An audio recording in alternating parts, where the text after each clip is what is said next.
नमो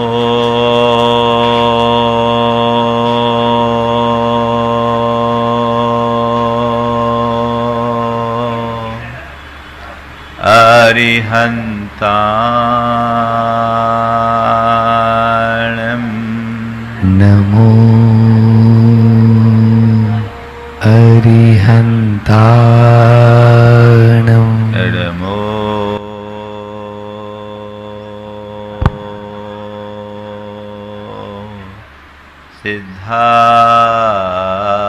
सिद्धाणं नमो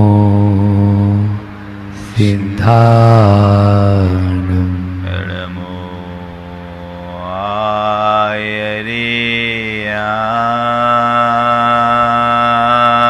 आयर्याणं नमो आयर्याणं नमो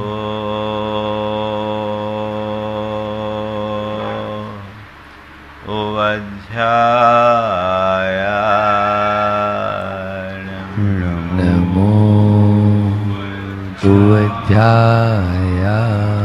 नमो लोये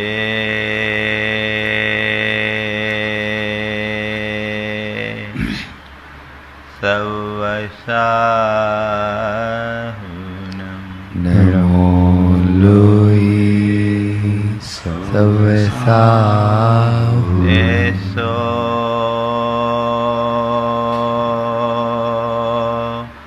पंच हळमोयारो ऐसो पंथि नमो यारो सवपाव पणाशिनो सव पाव पणासिनो मंगलाळं च सव्वेसिं मंगलाणं च सवेशिं परमं हो मंगलम् परमं होय मंगलम्। जय बोलो देवादिदेव खजराज श्री भगवान महावीर स्वामी की जय अहिंसा परमो धर्म की जय परम पूज आचार्य गुरुवर श्री विद्यासागर जी महाराज की जय आचार्य श्री समय सागर जी महाराज की, पूज्य मुनिवर श्री प्रमाण सागर जी महाराज की, पूज्य मुनिवर श्री संधान सागर जी महाराज की, समस्त मुनि संघ की नमस्ते। हमारे जीवन की उन्नति का आधार बताया गया, तो इससे उलट अविवेक को प्रगति का अवरोध। आज बात मुझे उसी अविवेक की करनी है। यदि आपको विवेकी कहा जाए तो बड़ा अच्छा लगेगा, लगेगा कि नहीं लगेगा? ये बड़ा विवेकी है, पर अपने अंदर उतर करके देखना है कि सचमुच में मैं विवेकी हूं या नहीं, विवेकी कहलाने का अधिकारी हूं या नहीं। एक विवेकी और एक अविवेकी व्यक्ति की पहचान दो शब्दों से की जा सकती है। विवेकी कौन? भौतिक लौकिक जगत में जिसे औचित्य का बोध हो। क्या है विवेकी? कौन? जिसे औचित्य का बोध हो, और दूसरे शब्दों में कहूं, विवेकी कौन? जिसके अंदर सूझबूझ हो। क्या बोला? औचित्य का बोध अथवा सूझबूझ है अपने अंदर। देखो, जल्दबाजी में लिए गए जितने भी निर्णय हैं वो प्राय गड़बड़ होते हैं। जल्दबाज व्यक्ति करता पहले, सोचता बाद में है ना? सोचने से पहले ही दौड़ लगा दो, होता है। और बाद में क्या होता है? पछताना। अगर आपके अंदर अधीरता होगी तो विवेक नहीं होगा। धैर्य से विवेक फलता है। दुर्घाटित करने का अभ्यास और प्रयास करें, अपने मन को अविवेक से मुक्त करें।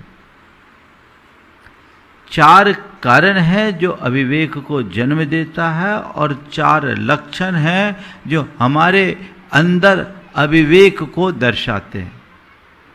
पहला कारण अधीरता, दूसरा कारण है अज्ञान, तीसरा कारण है अहंकार और चौथा कारण है गलत लोगों की संगति।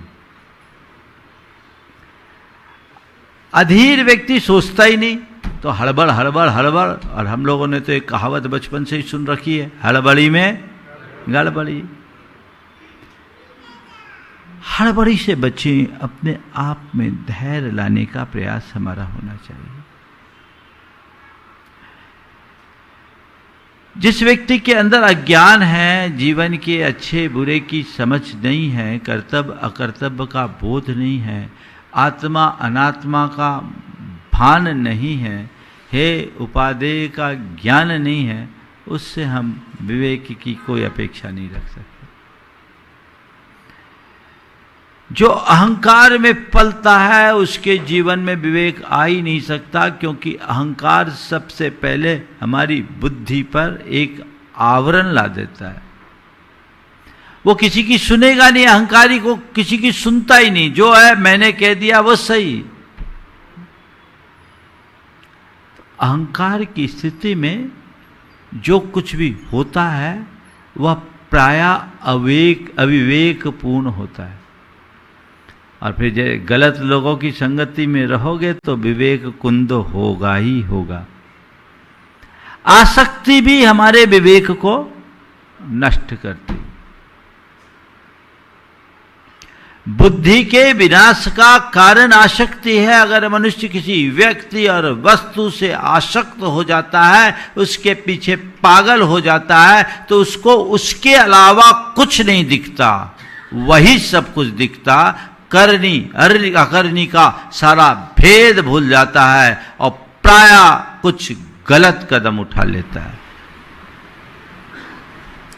कुछ भी समझ में नहीं आता, मोह में फंस गए।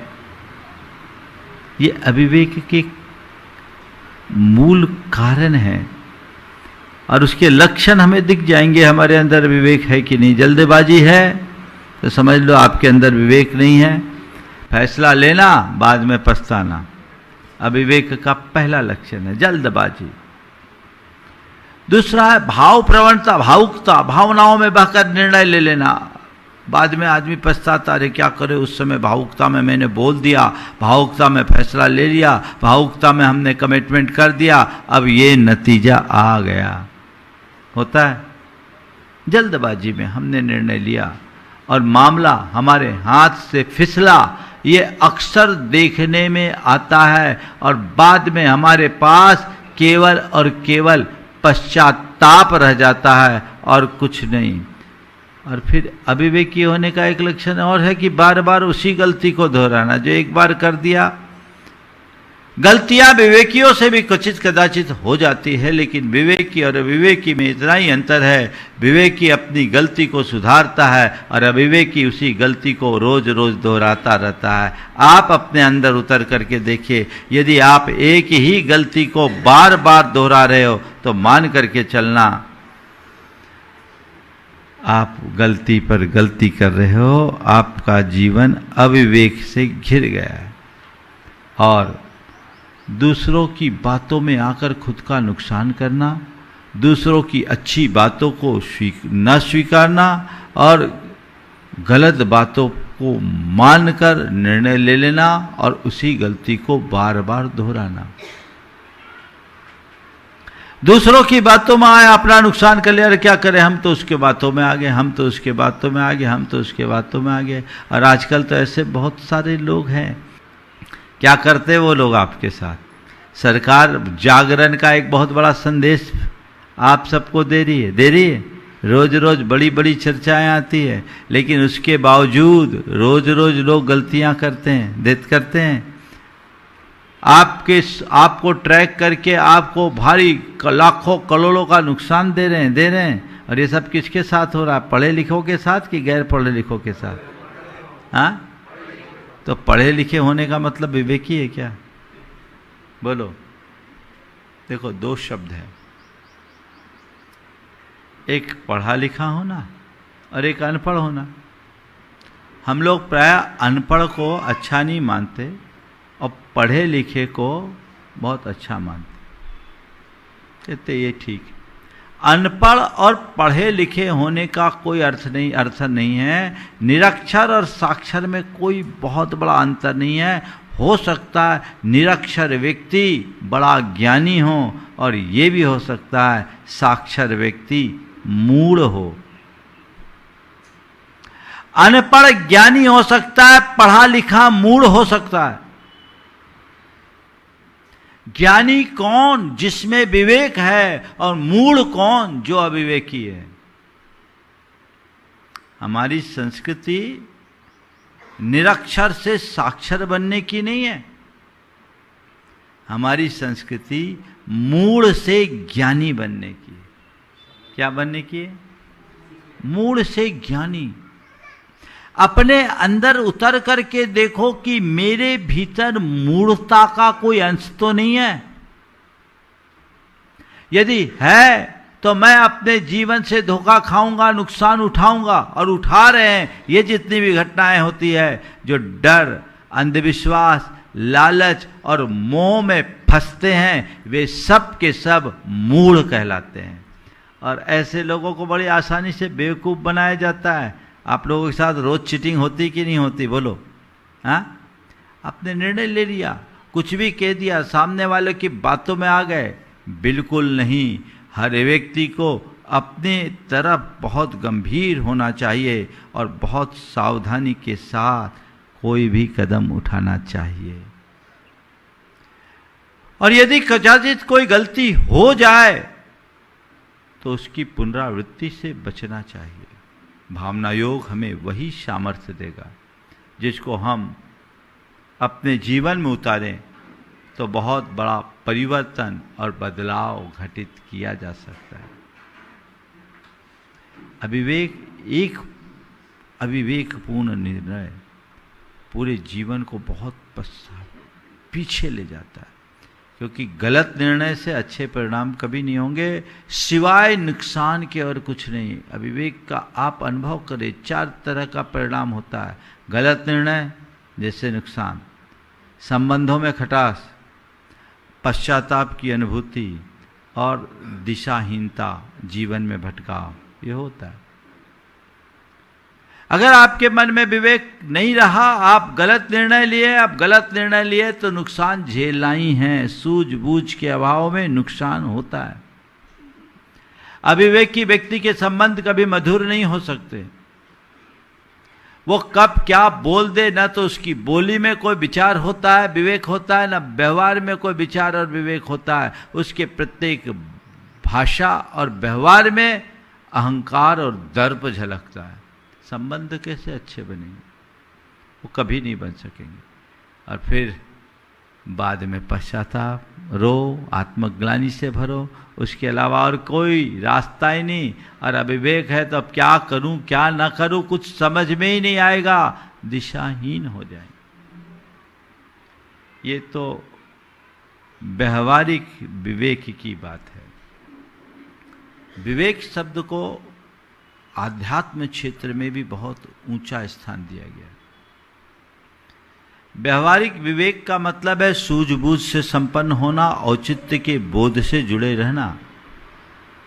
तो आध्यात्मिक विवेक का मतलब है विवेकार्थ विभाजन, रहस्य को जानना, भेद विज्ञान को जानना, आत्मा और अनात्मा के भेद को जानना, कर्तव्य और अकर्तव्य के भेद को जानना, हेय और उपादेय के भेद को जानना, सार और असार के भेद को जानना। ये आध्यात्मिक विवेक है। इसी का नाम सम्यक दर्शन है, इसी का नाम भेद विज्ञान है, इसी का नाम सही दृष्टि है। और इसी का नाम सच्ची श्रद्धा है। ये अपने अंतरंग में होना चाहिए। अंदर के विवेक और बाहर के विवेक दोनों को में सबसे बड़ी बाधा है अहंकार और आसक्ति। जब मनुष्य अहंकारी होता है तो अपने को ही सब कुछ मान बैठता है। उसे लगता है जो मैं कर रहा हूं वही सही, जो मैं कह रहा हूं वही सही, जो मेरे पास है वही सही, और जो मेरे साथ है वही सही होता है। वो औरों का मूल्यांकन ही नहीं कर पाता। और जब तक व्यक्ति सही तरीके से सबका मूल्यांकन न करे तो सही निर्णय कैसे करेगा? एक बहुत बड़ी बाधा है। तो उस अहंकार से बाहर निकलना। ऐसे लौकिक जीवन में कोई फिर सूझबूझ खत्म हो जाती, व्यक्ति कुछ भी निर्णय ले लेता है। ऐसे ही आध्यात्मिक जगत में ऐसा अहंकार होगा, सम्यक दर्शन कैसे होगा? वो अनात्मा में आत्मा का बोध कर रखा है, पर में कर्तृत्व की भावना, स्वामित्व की बुद्धि और भोक्तृत्व की चाह जगा लेता है। तो जिसके अंदर कर्तृत्व, स्वामित्व और भोक्तृत्व की प्रबल आकांक्षाएं होती है, वह सच्चे अर्थों में आध्यात्मिक जगत में आगे नहीं बढ़ सकता। वो तभी हो सकता है जब उसका अहंकार विसर्जन, जिसे अपने यहां कहा जाता है मिथ्यात्व। मिथ्यात्व से ऊपर उठने पर ही सम्यक्त का प्रकाश प्रकट होता है। तो अपने चित्त का अंतर विश्लेषण करके देखने की जरूरत। कहीं मैं झूठे अहंकार में तो नहीं जी रहा हूं। स्वरूप बोध होते ही अहंकार मिटता है, और अहंकार के मिटते ही विवेक जगता है। तो अहंकार को मिटाने के लिए स्वरूप बोध जगाइए। ये स्वरूप बोध जगेगा, जीवन की दिशा बदलेगी, जीवन में एक अलग आनंद आएगा। फिर आसक्ति, आसक्ति किसी के प्रति हो, चाहे व्यक्ति या वस्तु, वो हमें चीजों को समझने नहीं देती। हमें वस्तु या व्यक्ति से इस तरह से जोड़ देती है कि उसके अतिरिक्त हमें और कुछ दिखता ही नहीं। आंखों के आगे पर्दा लग जाता है। कहते हैं जैसा चश्मा लगा लो चीजें वैसी ही दिखती। जिसके प्रति तुम्हारे मन में आसक्ति है, उसके अलावा तुम्हें और कुछ अच्छा लगेगा ही नहीं। उसका परिणाम सदैव बुरा होता है। तो अपने अंतर मन में उस आसक्ति को मिटाने की जरूरत है। हमारे मन में आसक्ति होती है भोगों के प्रति, हमारे मन में आसक्ति होती है शरीर के प्रति, हमारे मन में आसक्ति होती है व्यक्ति, परिवार और परिजनों के प्रति, हमारे मन में आसक्ति होती है धन संपत्ति के प्रति। भोगों के प्रति, शरीर के प्रति, परिजनों के प्रति या व्यक्तियों के प्रति और धन के प्रति, किन्हीं के प्रति अगर मन आसक्त होगा पागल रहेगा। और जिसका मन आसक्ति में पागल है वह कभी विवेक संपन्न हो ही नहीं सकता। ये मोहा शक्ति है, इससे ऊपर उठो। मोहाशक्ति में फंस करके हमने अपना अनर्थ किया है, अनंत जन्मों में अनर्थ किया है। इससे अपने आप को बचाने की कोशिश करनी चाहिए। कहा जाता है साधु ऐसा चाहिए जैसे सूप सुहाए, सार सार को गही रखे, थोथा दे उड़ाए। है ना? ये किसी बहुत पढ़े लिखे व्यक्ति की पंक्तियां नहीं है, लेकिन एक ज्ञानी की बोल है जो हर व्यक्ति के हृदय में बोध जगाता है। साधारण सी बात में कितना गहरा संदेश है। अपना जीवन सूप की तरह बनाओ। सूप का काम क्या है? आप लोग सूप से फटकते हैं। हालांकि आजकल तो ये सब क्रियाएं लगभग छूट गई है। सब बाजार से ही प्रोसेस की हुई चीज़ें आती। पहले एक परंपरागत व्यवस्था होती थी, घर में सूपा भी रहता था, चालनी भी रहता था। चलनी का काम क्या रहता था, सारभूत गेहूं अनाज को नीचे गिरा दे और भूसे को अपने पास रखे, वो चलनी है। चलनी तो वही करती ना, ऊपर ऊपर का डंठल चलनी में ऊपर रह जाए और दाना दाना नीचे झड़ जाए, है ना। और सूपा में उल्टा, सूपा में भूसा बाहर निकल जाए, दाना पास रह जाए। असार को बाहर रखो, सार को भीतर रखो। अपने अंतर मन का विश्लेषण करो, तुम्हारे जीवन में क्या है, सार है या आसार। तुम्हारा जीवन चलनी जैसा है या सूपे जैसा। बोलो, किसको संग्रहित कर रहे हो, सार को या आसार को? और इसकी पहचान है जो तुम्हें पुष्टि दे, जो तुम्हें संतुष्टि दे, जो तुम्हें अंदर से स्थायी आनंद दे, उसमें सार है। और जो तुम्हें अतृप्ति और आकुलता दे, वह सब बेकार है, असार है। तो अब तक तुमने क्या किया? सार की उपेक्षा कर असार का अभिनंदन किया। इस गलती को सुधारो। सार सार को गही रखो, थोथा दे उड़ाए। अविवेक से विवेक की ओर मुड़ो। विवेक हमारी मुक्ति का साधन है। जब तक इस तरीके से हम अविवेक में भरे रहेंगे, हमारा जीवन इसी तरह नष्ट भ्रष्ट होता रहेगा। बदलाव चाहिए ताकि भटकाव मिटे, ठहराव आए, स्थिरता आए। भेद विज्ञान,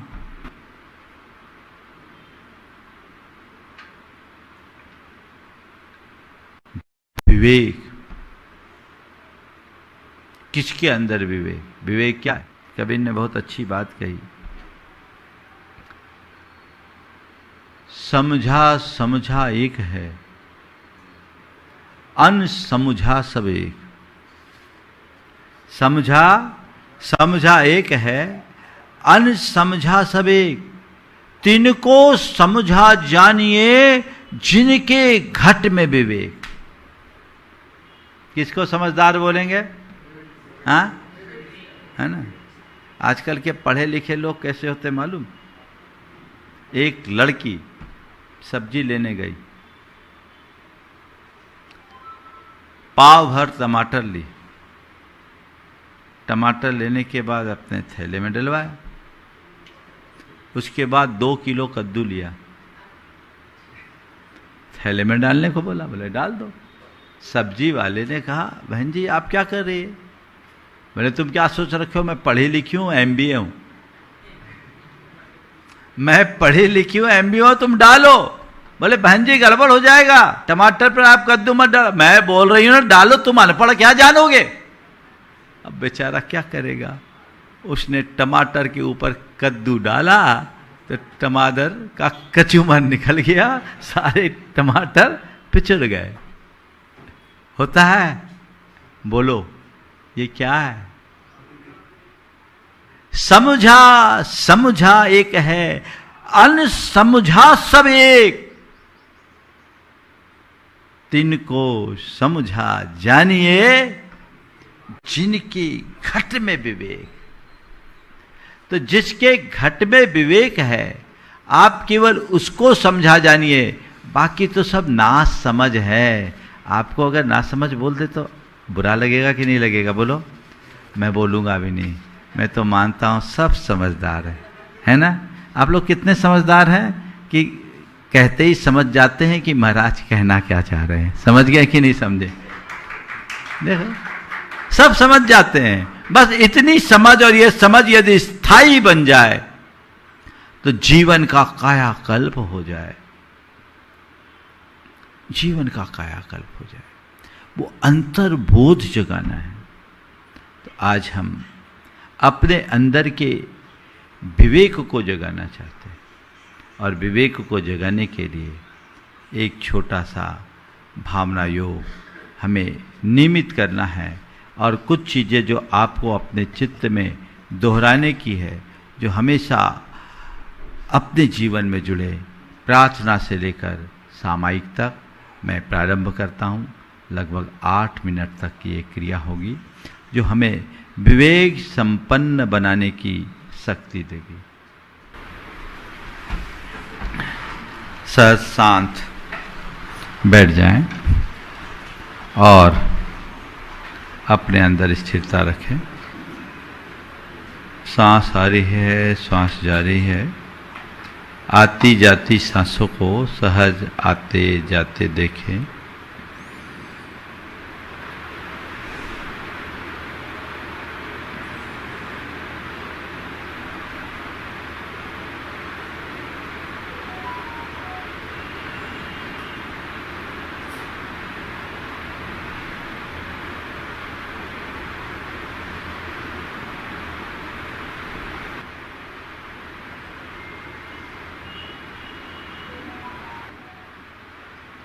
हे प्रभु,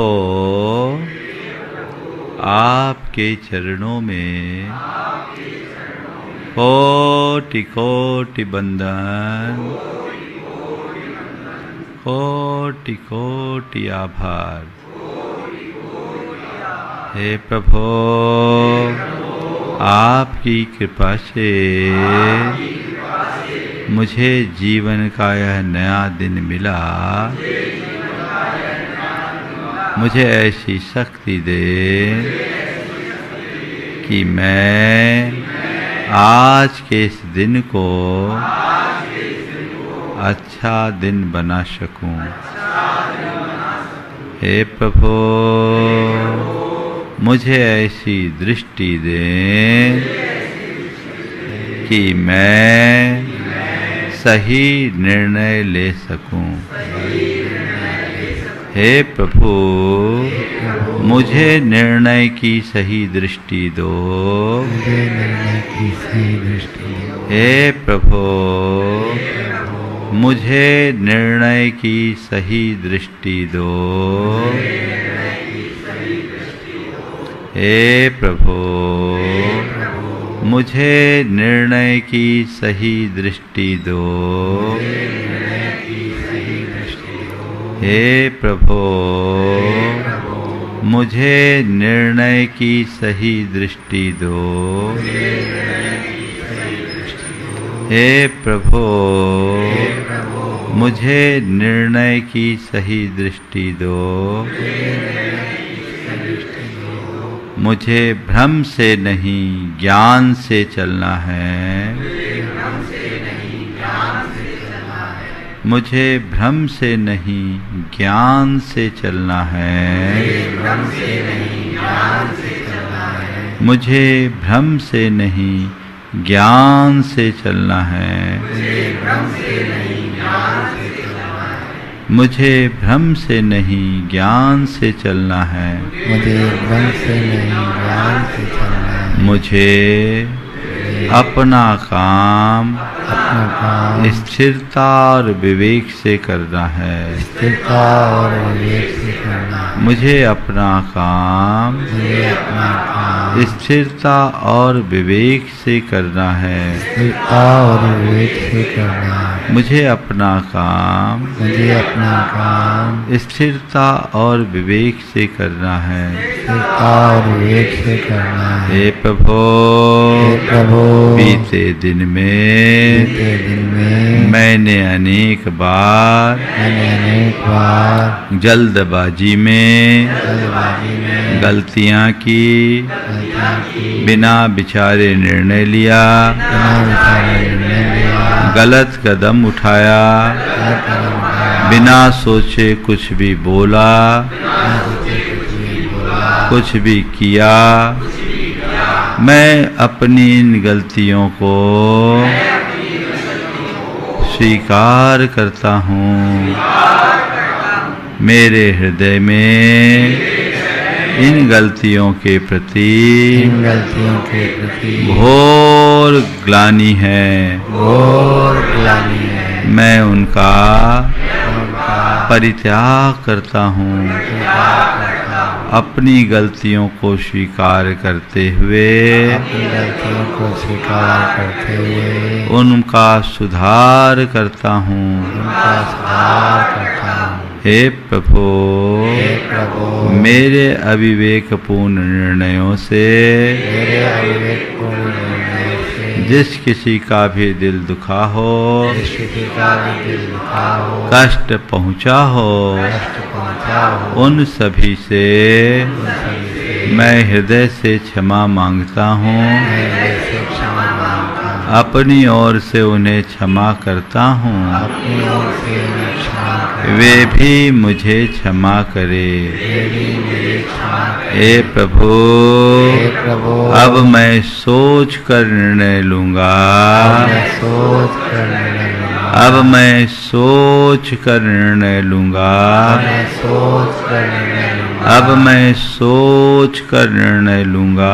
अब मैं सोच कर निर्णय लूंगा। अब मैं सोच कर निर्णय लूंगा। अब मैं सोच कर निर्णय लूंगा। अब मैं सोच कर निर्णय लूंगा। अब मैं सोच कर निर्णय लूंगा। मैं उचित अनुचित का ध्यान रखूंगा। मैं उचित अनुचित का ध्यान रखूंगा। मैं उचित अनुचित का ध्यान रखूंगा। मैं उचित अनुचित का ध्यान रखूंगा। मुझे आत्मबोध रखना है। मुझे आत्मबोध रखना है। मुझे आत्मबोध रखना है। मुझे आत्मबोध रखना है। मैं आत्मबोध संपन्न हूँ। आत्मबोध संपन्नो हम। आत्मबोध संपन्नो हम। आत्मबोध संपन्नो हम। विवेक संपन्नो हम। विवेक संपन्नो हम। विवेक संपन्नो हम। विवेक संपन्नो हम। मैं विवेक से संपन्न हूँ। मैं विवेक से संपन्न हूँ। विवेक संपन्नो हम। विवेक संपन्नो हम। विवेक संपन्नो हम। विवेक संपन्नो हम। मैं विचारशील हूँ। मैं विचारशील हूँ। मैं विचारशील हूँ। मैं विचारशील हूँ। विचारशीलो हम। विचारशीलो हम। विचारशीलो हम। विचारशीलो हम। विचारशीलो हम। विचारशीलो हम। विचारशीलो हम। विचारशीलो हम। विचारशीलो हम। मैं निर्णय में समर्थ हूँ। मैं निर्णय में समर्थ हूँ। निर्णयक्षमो हम। निर्समर्थो हम। निर्णयक्षमो हम। निर्णयक्षमो हम। निर्णयक्षमो हम। निर्णयसमर्थो हम। निर्णयक्षमो हम। शांतो हम।